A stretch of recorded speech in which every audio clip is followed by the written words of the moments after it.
D role. So I think I fit into it pretty well, and I think overall it was a solid season for myself. Yeah, I mean, you just mentioned that your role this year was a little bit different than the year before. Um, like, are you? I mean, obviously, really good numbers, but are you comfortable as a player, like in that role going forward? If that's what you want. I think I'm a basketball player. Whatever the coach kind of want from me, I'm gonna go out there and do to the best of my abilities. And coach put me in like I said, a little different position this year than I've been pretty much my whole life. But I think I made the most of it. And like I said, I think I had a pretty good year.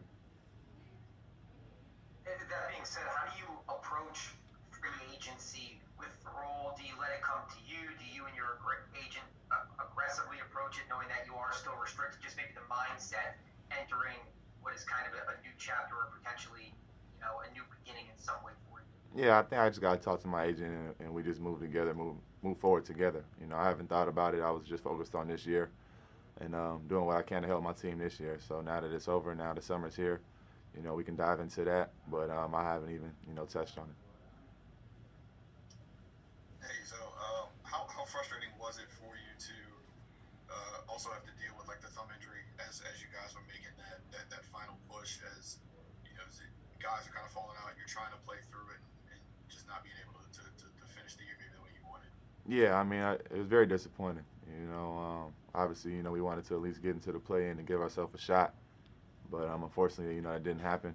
And I wish nothing happened to my right hand if I could have been that way. But this is basketball, and little stuff like that happens all the time. So I just did what I could to try to play through it, and gave my team all I had.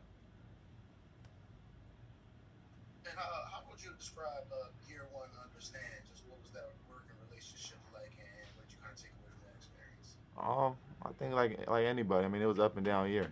Obviously we had set some goals for ourselves that we didn't meet, but I don't think anybody gave up on the team. I think we all went out there and tried to do our best and played as hard as we could. And we just didn't end up getting to where we wanted to get to, but it wasn't because of effort. And at the end of the day, you can look in the mirror and and look at yourself and see that you gave it your all, and that's really all that matters.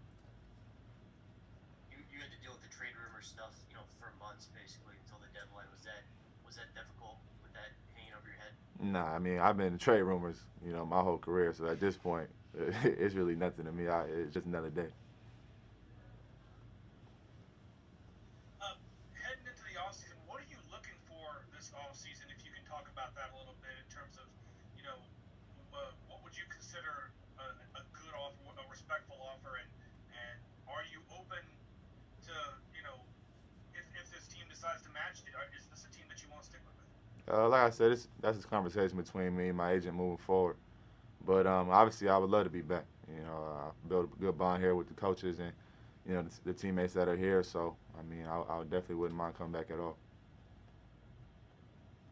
I guess more to that, how nice would it be to continue to be able to play with, obviously Jay Hart and Bi, you've played with so much, but continuing to develop that chemistry with Zion, it seems like you guys have, you see some things maybe that maybe nobody else that has played with him has seen in terms of where he's getting these balls on these alley oops and stuff. Right. Well, he's a player that I've never.